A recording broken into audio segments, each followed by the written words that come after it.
Hello, magandang araw sa inyong lahat mga estudyante, ganyan din sa mga manonood natin, no? So, ayan. Ang ating topic ngayon is all about rational equation and we're going to solve equations transformable to QE or yung ating tinatawag na quadratic equation, okay? But before that, ano nga ba in mathematics yung rational equation? It denotes equality between two expressions where each side has one or more rational expressions or commonly, pag sinabi natin rational equation, ito yung mga expressions na merong fraction or numerator and denominator. So, as you can see sa mga example natin. Okay? So, lagi natin tatandaan din kapag sabi natin quadratic equation or quadratic, okay po, ito po, ang highest degree ay, ano, very good, that is 2. Okay? Yung highest degree niya, 2. Yun yung makikita lang natin na exponent, 2 lang, wala nang iba. Okay? So, now let us try to answer this. Okay, makikita nyo may mga numerator, denominator na siya unlike sa mga example natin before. Okay po, sa inyong lesson din. At itong topic na to is kung di ko nagkakamali, pang 4th week. Pang 4th week, okay po. So, ang pagtuturo natin ay casual lang, ano po. So, let us start. Number 1 example. Okay? So, how can you find the value of x of the following example? So, ang una natin ginagawa dito is, okay po, ang pinaka-basic na gawin is just to apply the cross multiplication. Okay, so you're going to multiply this and also this. Okay, so what is the answer if you multiply x times x? Very good, we have x squared. Okay, next, equals, so na-multiply nyo na yung x. Next ay dito naman tayo sa kabila. Okay, so what is 9 times 4? Very good, you've got it right, 36.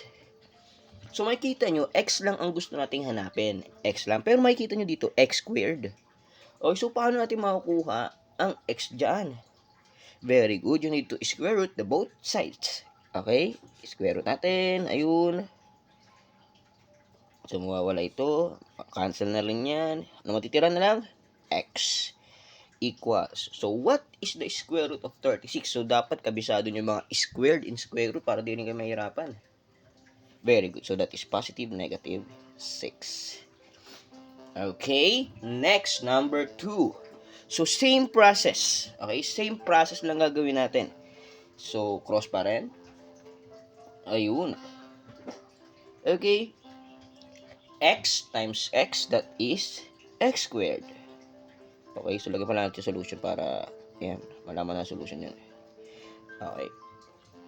Next, na-multiply natin ito, kabila naman tayo. Okay, 5 times 20. Very good, 100. Alright. So, para makuha natin ang x, hindi x squared. Okay, so going to square root to both sides. Cancel, cancel, x. So, 100 or square root of 100 is, okay, very good, positive, negative 10. Mahusay. Next, ito naman, number 3. Dito sa number 3, medyo may, ano nga na siya, unting pagbabago. Makikita nyo, may kasama ng mga 4x. Okay po. So, depende naman sa binibigyan na equation. At meron na kayong may point na nakikita. But still the same process. Okay, so, cross pa rin.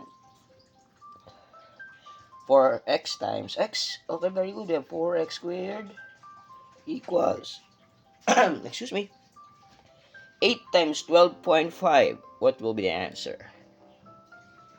8.5, 12.5. Exactly, that is 100. So, at this moment, class, okay, or students, ang manonood natin, meron tayong dalawang way kung pwede ito sagutan. Okay, so makikita natin. Pakita natin yung two ways. Okay. So, yung kanya ginagawa natin muna yung ating gagawin. So, getting the square root of these two. So, cancel. Okay, square root ng 4, we have 2. Square root ng x squared, tanggal yan. So, we have x is equal to positive, negative, square root ng 100. So, we have, very good, exactly. So, we have 10. Since x lang ang gusto natin matira dito, so, dapat x lang yun nandyan. So, dividing both side by 2 para matira sa x. Okay, so, hindi lang sa side na yan, dapat pati sa kabila. Cancel, pati tira x. Okay, equals 10 divided by 2. That is positive, negative 5. Okay, so 5 ang ating naging sagot. Okay? How about the next example? Or ito pang isang way na sinasabi natin. So, pwede rin yan. Pwede nyo nang erekta. So, depende sa given, kung sila ay divisible. So, divide natin pareha sa 4. Cancel ito. Okay, so matitira is x squared equals 100 divided by 4. Mahusay. That is 25. Okay, very good. So, getting the square root of these two. Okay, so cancel, matitira. Okay, x. Okay, equals square root ng 25. Alam nyo na yan. We have positive, negative 5. So, we've got the same answer. Okay, so that's it. Ingat kayo. Bye-bye.